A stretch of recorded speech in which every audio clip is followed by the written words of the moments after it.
मावशी, किती क्यूट आहेस तू आणलेली रांगोळी आणि किती छान सांगितलंस तू. रक्षा पाहिजे ना आता तुझ्या. हो हो नक्की. अरे हे काय आता चालायचं नाही का? अरे काय एवढी गडबड आता आला काय लगेच निघालास काय? थांब जरा थांब. अरे गुढी पाडव्याच्या शुभेच्छा देण्यासाठी म्हणून आम्ही आलो आणि इथे गप्पा मारत बसले. अरे बघ थांबा ना जरा, आपण गुढी उभारूया. अरे नाही आम्हालाही फार वेळ होतोय, आम्हालाही घरी जाऊन गुढी उभारायची आहे. चला दे यांना.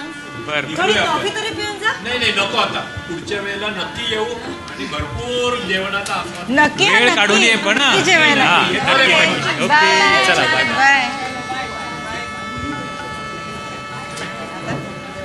बाबा, या गुढीलाही आंब्याची पानं आणि तोरण का बांधले? साडी आणि गाठी पण का बरं बांधल्यात? हा हे बघा ती गुढी. हो बरोबर चांगला प्रश्न विचारलास सान्वी.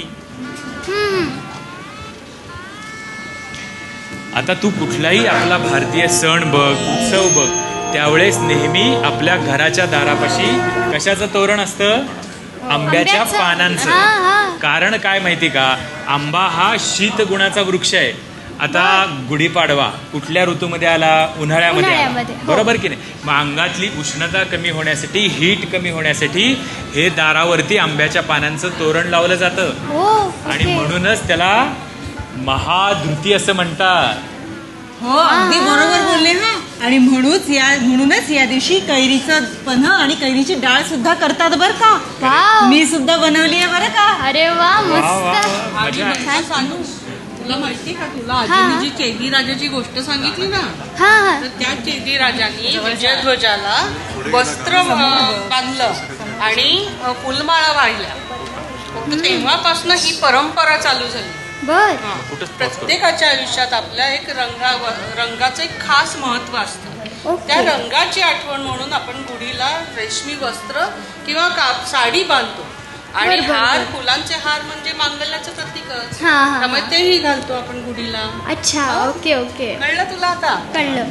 पण आई सांग ना, हे परंपरा काय असतं ग? परंपरा हा. सांगते हा. परंपरा म्हणजे पर आणि अपर. पर म्हणजे मागची आणि अपर म्हणजे पुढची.